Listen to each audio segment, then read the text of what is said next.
ഞാൻ AICC ഒരു കത്ത് കൊടുത്തായിരുന്നു. നമുക്കറിയാം ഇപ്രാവശ്യം കേരളത്തിൽ UDF അധികാരത്തിൽ വരാൻ പോവുകയാണ്. അതിനുള്ള എല്ലാ സാഹചര്യങ്ങളും കഴിഞ്ഞ തെരഞ്ഞെടുപ്പ് കഴിഞ്ഞപ്പോൾ UDFന്റെ വിജയം, പോളിംഗ് ഡേ കഴിഞ്ഞപ്പോൾ UDFന്റെ വിജയം കുറച്ചുകൂടി സുനിശ്ചിതമായി. ജനങ്ങൾ വളരെ ഉത്സാഹത്തോടു കൂടിയാണ് പോളിംഗ് ബൂത്തിൽ വോട്ട് ചെയ്തത്. അങ്ങനെ വോട്ട് ചെയ്യാനുണ്ടായ കാരണങ്ങളിൽ ഏറ്റവും പ്രധാനപ്പെട്ടത് ഇനി ഒരിക്കലും പിണറായി വിജയൻ ഗവൺമെന്റ് അധികാരത്തിൽ തുടരരുത് എന്നതാണ്. നമുക്കറിയാം ഈ തെരഞ്ഞെടുപ്പിൽ കഴിഞ്ഞ 10 വർഷക്കാലം അധികാരത്തിലിരുന്ന പിണറായി വിജയൻ ഗവൺമെന്റിന്റെ പല തരത്തിലുള്ള പ്രചരണങ്ങളും അതുപോലെ തന്നെ പരിപാടികളുമാണ് സംഘടിപ്പിച്ചത്. കേരളത്തിന്റെ ഖജനാവിൽ നിന്ന് കോടിക്കണക്കിന് ഏകദേശം 300 കോടി രൂപയോളം ചെലവഴിച്ചുകൊണ്ട് പ്രചരണങ്ങൾ നടത്തി ഈ ഗവൺമെന്റ് വീണ്ടും പിണറായി വിജയൻ വീണ്ടും അധികാരത്തിൽ വരുന്നതിന് വേണ്ടിയിട്ടുള്ള എല്ലാ ശ്രമങ്ങളും നടത്തി. മറുഭാഗത്ത് മറ്റു സ്ഥലത്ത് പ്രധാനമന്ത്രി 2 പ്രാവശ്യം, അതുപോലെ തന്നെ അമിത്ഷാ ക്യാമ്പ് ചെയ്തു BJPയുടെ. ഇതിനെയെല്ലാം അതിജീവിച്ചുകൊണ്ടാണ് ഈ തെരഞ്ഞെടുപ്പിൽ ഐക്യജനാധിപത്യ മുന്നണിയുടെ പ്രവർത്തന രംഗത്ത് വന്ന് ഉത്സാഹത്തോടുകൂടി പങ്കെടുത്തത്. ആ ഒരു പ്രവർത്തനത്തിന്റെ ഒരു അടിസ്ഥാനത്തിൽ ഒരു വാശിയുണ്ടായിരുന്നു, ഇനിയും കേരളത്തിൽ പിണറായി വിജയൻ അധികാരത്തിൽ വരരുത്. ഞങ്ങൾ മുന്നോട്ട് വെച്ച ഒരു തെരഞ്ഞെടുപ്പിന്റെ ഏറ്റവും പ്രധാനപ്പെട്ട ഒരു മുദ്രാവാക്യം തന്നെയാണ് വീണ്ടും ശ്രീ പിണറായി വിജയൻ അധികാരത്തിലെത്താൻ പറ്റില്ല. അത് ഏറ്റെടുത്തു ജനങ്ങൾ സന്തോഷത്തോടു കൂടി UDFന് അനുകൂലമായി നിന്നു. UDFന് അധികാരത്തിലേക്ക് നല്ല ഭൂരിപക്ഷത്തിൽ UDF അധികാരത്തിൽ വരുമെന്ന ഒരു പ്രതീക്ഷ മാത്രമല്ല, ഒരു യാഥാർത്ഥ്യം. ഇന്ന് രാഷ്ട്രീയ പാർട്ടികൾ മാത്രമല്ല, ഞങ്ങൾ മാത്രമല്ല, രാഷ്ട്രീയ നിരീക്ഷകരും മാധ്യമ സുഹൃത്തുക്കളും ഒരു പരിധിവരെ ഇടതുപക്ഷ മുന്നണിയുടെ വിലയിരുത്തലിൽ പോലും UDFന് സാധ്യതയുണ്ട് എന്ന് പറഞ്ഞിരിക്കുകയാണ്. ആ അവസരത്തിൽ UDFന്റെ പ്രവർത്തകർ വലിയ ആത്മവിശ്വാസത്തോടുകൂടി സന്തോഷത്തോടു കൂടി ഇരിക്കുന്ന സാഹചര്യത്തിൽ ചില പ്രവണതകൾ മുഖ്യമന്ത്രി പദവുമായി ബന്ധപ്പെട്ട് കേരളത്തിൽ ചർച്ച ചെയ്തുകൊണ്ടിരിക്കുകയാണ്. അത് സത്യം പറഞ്ഞാൽ ഹൃദയഭേദകമാണ്. അത്തരത്തിലുള്ള ഒരു ചർച്ചയുമായി മുന്നോട്ട് പോകുന്നത്. കോൺഗ്രസിന്റെ മുഖ്യമന്ത്രി ആരായിരിക്കണം, UDFന്റെ മുഖ്യമന്ത്രി ആരായിരിക്കണം എന്ന് തീരുമാനിക്കുന്നത് പാർട്ടി നേതൃത്വമാണ്. അതിന് ചില നടപടിക്രമങ്ങളുണ്ട്. അത് തെരഞ്ഞെടുപ്പ് കഴിഞ്ഞതിന് ശേഷം തെരഞ്ഞെടുക്കപ്പെട്ട ജനപ്രതിനിധികളുമായി കൂടിയാലോചിച്ച്, പാർട്ടി നേതാക്കന്മാരുമായി കൂടിയാലോചിച്ച്, ഘടകകക്ഷി നേതാക്കന്മാരുമായി കൂടിയാലോചിച്ച് കോൺഗ്രസിന്റെ മുഖ്യമന്ത്രിയാണെങ്കിൽ അത് കോൺഗ്രസ് നേതൃത്വം, ദേശീയ നേതൃത്വം എടുക്കുന്ന തീരുമാനമാണ്. ആ തീരുമാനം വരെ കാത്തിരിക്കുക എന്നതാണ് പക്വതയുള്ള രാഷ്ട്രീയ പ്രവർത്തനം എന്ന് പറയുന്നത്. പക്ഷെ നിർഭാഗ്യം എന്ന് പറയട്ടെ, കഴിഞ്ഞ കുറെ ദിവസങ്ങളായി ഇവിടെ സോഷ്യൽ മീഡിയയിൽ മുഖ്യമന്ത്രിമാരെ തീരുമാനിക്കാനുള്ള ശക്തമായ ചില പ്രചരണം നടന്നുകൊണ്ടിരിക്കുകയാണ്. ഇത് ഐക്യജനാധിപത്യ മുന്നണി അധികാരത്തിലേറ്റാൻ ശ്രമിച്ച വോട്ടർമാരുടെ, ജനങ്ങളുടെ മനസ്സിൽ വലിയ വേദനയും പ്രയാസവും ഉണ്ടാക്കിയിട്ടുണ്ട്. ആ പ്രയാസം ഒഴിവാക്കേണ്ടതാണ്, ആ ബുദ്ധിമുട്ട് ഒഴിവാക്കേണ്ടതാണ്. ഇവിടെ ഏതെങ്കിലും സോഷ്യൽ മീഡിയ മുഖേനയല്ല ഒരു മുഖ്യമന്ത്രിയെ തീരുമാനിക്കേണ്ടത്. മുഖ്യമന്ത്രിയെ തീരുമാനിക്കേണ്ടത് പാർട്ടിയാണ്, പാർട്ടി നേതൃത്വമാണ്. ഇതെല്ലാം മനസ്സിലാക്കാൻ കഴിയാതെ ഇത്തരത്തിലുള്ള പ്രവർത്തനങ്ങൾ നടത്തുന്നത് ഞാൻ നേരത്തെ സൂചിപ്പിച്ചപ്പോൾ എന്നെ സംബന്ധിച്ചിടത്തോളം വളരെ ഹൃദയഭേദകമായ ഒരു കാര്യമാണ്. അത് അവസാനിപ്പിക്കണം. അതിനു വേണ്ടിയിട്ട് കഴിഞ്ഞ കുറേ ദിവസങ്ങളായി നടന്നുകൊണ്ടിരിക്കുന്ന ഇത്തരം ശ്രമങ്ങൾ അവസാനിപ്പിക്കുന്നതിന് വേണ്ടിയിട്ടുള്ള ഒരു പരിശ്രമം ചിലപ്പോൾ കാണാതെ വന്നപ്പോൾ ഇത് കോൺഗ്രസ് ഹൈക്കമാൻഡ് ഇടപെടണം എന്ന് ഞാൻ ആഗ്രഹിച്ചു. അതുകൊണ്ടാണ് ഞാൻ കോൺഗ്രസ് ഹൈക്കമാൻഡ് കത്ത് കൊടുത്തിരിക്കുന്നത്. വ്യക്തിപരമായി ഞാൻ ആരെയും പരാമർശിച്ചിട്ടില്ല. പക്ഷെ ഇന്ന് നടക്കുന്ന ഈ പ്രവണത കോൺഗ്രസിനെ, UDFനെ അധികാരത്തിലേറ്റാൻ ശ്രമിച്ച ജനങ്ങളുടെ മഹാഭൂരിപക്ഷം വരുന്ന കേരളത്തിലെ വോട്ടർമാരുടെ മനസ്സിനെ വേദനിപ്പിച്ചിട്ടുണ്ട്. ഈ വരാൻ പോകുന്ന വിജയത്തിന്റെ ഒരു മഹത്വവും അതിന്റെ ഒരു ശോഭയും കെടുത്തത്തക്ക രീതിയിലാണ് ഇപ്പോൾ ചർച്ചകൾ നടക്കുന്നത്. അത് ഒഴിവാക്കണം.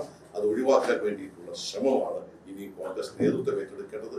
നേതൃത്വം കർശനമായി ഇത്തരം സോഷ്യൽ മീഡിയയിലൂടെ വന്ന് പലതരത്തിലുള്ള പേരുകൾ അതിന് അനുകൂലമായും പ്രതികൂലമായും പ്രതികരിക്കുന്നവർ, അവരൊന്നും പാർട്ടിക്ക് ഗുണകരമായ പ്രവർത്തനമാണ് ചെയ്യുന്നത് ഞാൻ പ്രതീക്ഷിക്കുന്നില്ല.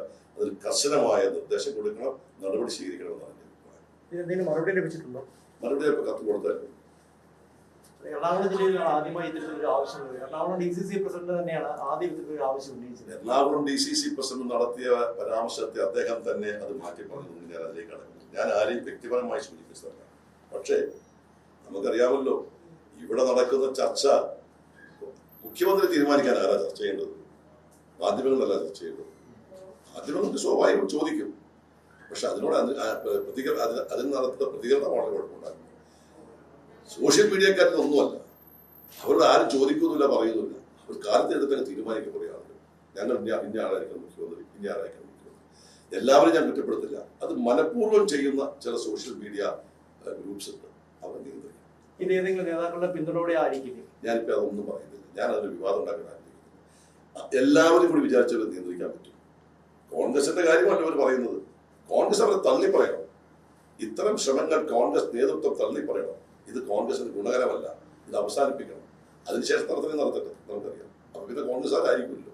നേതൃത്വം ഒരു സ്റ്റാൻഡിനകത്ത് പറഞ്ഞിട്ട് അതിന് വിരുദ്ധമായി ആരെങ്കിലും ഇത്തരത്തിലുള്ള ഈ പറയുന്ന പരിശ്രമം നടത്തുക അല്ലെങ്കിൽ അഭിപ്രായം രൂപീകരിച്ച അവർ കോൺഗ്രസ്സുകാരല്ല, കോൺഗ്രസിന് സ്നേഹമുള്ളവരല്ല. അപ്പൊ കോൺഗ്രസ് നേതൃത്വം തള്ളി പറയണം, അവസാനിപ്പിക്കാൻ പറയണം. ഇനി വീണ്ടും ഇത് ആവർത്തിച്ചാൽ ഞങ്ങൾക്ക് യാതൊരു ബന്ധമില്ല എന്ന് ശക്തമായ നിലപാടെടുത്താൽ ഇത് അവസാനിക്കും. കോൺഗ്രസ് നേതൃത്വത്തിന്റെ മൗനാനുവാദത്തോടുകൂടി ചില നേതാക്കളുടെ മൗനാനുവാദത്തോട് ഞാൻ പറയുന്നത്, ഞാൻ കത്തി തന്നെ പറഞ്ഞിട്ടുണ്ട്, ചില നേതാക്കന്മാർ അവരുടെ ഫോളോവേഴ്സ് എന്ന് പറഞ്ഞിട്ടുണ്ട്. നേതാക്കന്മാർ എന്ന് പറഞ്ഞെങ്കിൽ സംസ്ഥാന തലത്തിലുള്ള നേതാക്കന്മാരല്ല. ഇപ്പോൾ ഞാൻ വിശ്വസിക്കുന്നു ഇവിടെ പേര് പരാമർശിക്കപ്പെട്ടിരിക്കുന്ന ഒരു നേതാവും ഇത്തരത്തിലുള്ള ഒരു പ്രവർത്തനം നടത്താൻ അവരെ പ്രോത്സാഹിപ്പിക്കില്ല. ഇത് ചെറിയ ആളുകൾ ഏറ്റെടുത്തിരിക്കുന്നതാണ്. അവരുടെ ഉദ്ദേശം കോൺഗ്രസ് നന്നാക്കുക എന്നുള്ളതല്ല. കോൺഗ്രസ് നന്നാക്കുക എന്നുള്ളതല്ല. ഈ വിജയത്തിന്റെ അതിന്റെ ഒരു മഹത്വം ഇല്ലാതാക്കുന്നതിന് വേണ്ടി നടത്തുന്ന ശ്രമമാണ്. ഇനിയിപ്പോ ഇത് കഴിഞ്ഞാൽ എന്താ പറയാൻ പോകുന്നത്? കണ്ടില്ലേ, ഒരാൾ മുഖ്യമന്ത്രിയെ മറ്റേയാൾ ആക്കിയില്ല എന്ന് പറഞ്ഞിട്ട് ഈ പറയുന്ന സോഷ്യൽ മീഡിയ ഗ്രൂപ്പ്സ് വീണ്ടും പറഞ്ഞു. അപ്പൊ അത് ഉണ്ടാകാതിരിക്കാൻ വേണ്ടിയിട്ട് ഒരു വിജയം വരുമ്പോൾ അതിനൊരു ശോഭയുണ്ട്. ആ ശോഭ കെടുത്തത്തക്ക രീതിയിലുള്ള ഒരു പ്രവർത്തനം ഇപ്പൊ നടക്കാൻ പാടില്ല. അതുകൊണ്ട് ഞാൻ ഈ പേര് പറയുന്നവരാരും പ്രോത്സാഹിപ്പിക്കുന്നില്ല. എനിക്കറിയാം വ്യക്തിപരമായി ഇവരൊന്നും ഇത്തരത്തിലുള്ള മുഖ്യമന്ത്രിയാകാൻ ഇത്തരത്തിലുള്ള ഒരു പ്രവർത്തനത്തിലൂടെ മുഖ്യമന്ത്രിയാകാൻ ആഗ്രഹിക്കുന്ന ഒരു കോൺഗ്രസ് നേതാവും കേരളത്തിൽ ഉണ്ടാവുമെന്ന് വിശ്വസിക്കുന്നില്ല. പക്ഷെ കുറെ ആളുകൾ ഇറങ്ങി തിരിഞ്ഞിരിക്കുകയാണ്. അവർക്ക് കോൺഗ്രസ് എന്താകുക എന്നുള്ളതല്ല, അവർക്ക് അവരുടേതായ എല്ലാ ദിവസവും അവരുടേതായിട്ടുള്ള വാർത്തകൾ റീലും വരുത്തിക്കൊണ്ടിരിക്കണം. അത് ശരിയല്ല. അങ്ങനെയെങ്കിൽ കോൺഗ്രസ് അല്ലാതെ മറ്റു രാഷ്ട്രീയ പാർട്ടി പ്രവർത്തകരായിരിക്കാം സ്വാഭാവികമായിട്ടും ഉണ്ടാവും, അവരും ഉണ്ടാവും. കോൺഗ്രസിന് ആഭ്യന്തര പ്രശ്നമുണ്ട്. മുഖ്യമന്ത്രി സ്ഥാനവുമായി ബന്ധപ്പെട്ട് ഇന്ത്യൻ നാഷണൽ കോൺഗ്രസിന് ആഭ്യന്തരമായി പ്രശ്നങ്ങളുണ്ടെന്ന് വരുത്തി തീർക്കുന്നതിന് വേണ്ടി മറ്റു ചില പ്രേരണയുടെ അടിസ്ഥാനത്തിൽ നടത്തുന്ന ശ്രമമായി ഞാൻ അതിനെ കാണുന്നു. അതിൽ കോൺഗ്രസ് പ്രവർത്തകർ തലവെച്ച് കൊടുക്കരുത്, കോൺഗ്രസ് പ്രവർത്തകർ അത് ഏറ്റെടുക്കരുത്. ഇത് കോൺഗ്രസിനെ നന്നാക്കാൻ വേണ്ടിയല്ല, കോൺഗ്രസിന്റെ ശത്രുക്കളാണ് ഇതിന് പ്രോത്സാഹനം കൊടുക്കുന്നത്.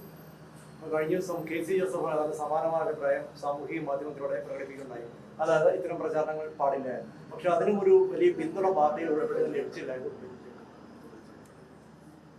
പാർട്ടി നേതൃത്വം അത് തള്ളി പറഞ്ഞിട്ടില്ല. നേതൃത്വം തള്ളി പറഞ്ഞില്ല. ഞാൻ പറയുന്നത് KC ജോസഫ് പറഞ്ഞത് 2-3 ദിവസം മുമ്പ് പറഞ്ഞപ്പോൾ അത് ശ്രദ്ധിക്കപ്പെട്ട അഭിപ്രായമായിരുന്നു. മാധ്യമ സുഹൃത്തുക്കളൊക്കെ നന്നായി അത് ക്യാരിച്ചു. എന്നിട്ടും KC ജോസഫിനെ പോലെ ഒരു മുതിർന്ന നേതാവിന്റെ അഭിപ്രായം പറഞ്ഞിട്ടും അതൊന്നും ശ്രദ്ധിക്കാതെ വീണ്ടും കുറച്ചുകൂടി തീവ്രമായി സോഷ്യൽ മീഡിയയിൽ ഇത്തരം കാര്യങ്ങൾ വരുന്നത്, അപ്പോൾ നമുക്കറിയാലോ ഇത് കോൺഗ്രസിനെ സഹായിക്കാൻ വേണ്ടിയിട്ടല്ല, ഈ വിജയത്തിന്റെ മഹത്വം ശോഭ കെടുത്താൻ വേണ്ടിയിട്ടുള്ളതാണ്. അത് ഞാൻ പറഞ്ഞു, എനിക്ക് ഹൃദയ വളരെ പ്രയാസമുണ്ട്. ഇത്രയും നല്ലൊരു പ്രവർത്തനം നടത്തി വളരെ ത്യാഗം സഹിച്ച് കഷ്ടപ്പാട് സഹിച്ച് ഈ ഇടതുപക്ഷ മുന്നണിയുടെ ഭരണം അവസാനിപ്പിക്കുന്നതിന് വേണ്ടി പ്രയാസപ്പെട്ട് പ്രവർത്തിച്ച പ്രവർത്തകന്റെ സങ്കല്പങ്ങൾക്കും അവരുടെ കാഴ്ചപ്പാടുകൾക്കും അവരുടെ പ്രതീക്ഷയ്ക്കുമൊക്കെ ഇത് വിരുദ്ധമായി ഇത്തരത്തിലുള്ള നടപടിക്രമങ്ങളുമായി ഏതാൾ മുന്നോട്ട് പോയി, ഏത് സോഷ്യൽ ഗ്രൂപ്പിൽപ്പെട്ട ആളുകൾ മുന്നോട്ട്, മീഡിയയിലുള്ള ആളുകൾ മുന്നോട്ട് പോയി, അത് കോൺഗ്രസിനോട് കാണിക്കുന്ന താല്പര്യമല്ല, കോൺഗ്രസിനോട് കാണിക്കുന്ന ഉത്തരവാദിത്തമല്ല. അതുകൊണ്ട് നിയന്ത്രിക്കണം. നിയന്ത്രിച്ചതിന് ശേഷം ആര് പറഞ്ഞാലും അവർ നേരിടാൻ തയ്യാറാണ്. കേരളത്തിലെ കോൺഗ്രസിന്റെ മുതിർന്ന നേതാക്കളുടെ വലിയ അഭിപ്രായം പറഞ്ഞിട്ടുണ്ടോ? ഞാനിവരെല്ലാം വിളിച്ചു പറഞ്ഞിട്ടുണ്ട്. കോൺഗ്രസിന്റെ മുതിർന്ന നേതാക്കന്മാർ ആരും പ്രോത്സാഹനം കൊടുക്കുന്നില്ല. അവർ കോൺഗ്രസിന്റെ മുതിർന്ന നേതാക്കന്മാരോട് പറഞ്ഞു. താങ്കൾ സൂചിപ്പിച്ച പോലെ KC ജോസഫിനെ പോലെയുള്ള, മുരളിയെ പോലെയുള്ള പല ആളുകളുടെ അഭിപ്രായം പറഞ്ഞു. എന്നിട്ടും അത് മനസ്സിലാക്കാതെ വീണ്ടും കുറെ ആളുകൾ ഇറങ്ങിത്തിരിഞ്ഞ് ഇതിന്റെ ശോഭ കെടുത്താൻ ശ്രമിച്ചാൽ അതാണ് ഞാൻ പറഞ്ഞ കോൺഗ്രസ് ഹൈക്കമാൻഡിന്റെ ശക്തമായി നിർദ്ദേശം കൊടുക്കും. ഹൈക്കമാൻഡിന്റെ അഭിപ്രായം ഹൈക്കമാൻഡ് പറയും. ഇത്തരം കാര്യങ്ങൾ കോൺഗ്രസിന് അനുകൂലി, കോൺഗ്രസ് പ്രയോജനകരമല്ല എന്ന് പറയണം. പിന്നീടും ചെയ്യുന്നവരുണ്ടെങ്കിൽ അത് നമുക്ക് മാറ്റം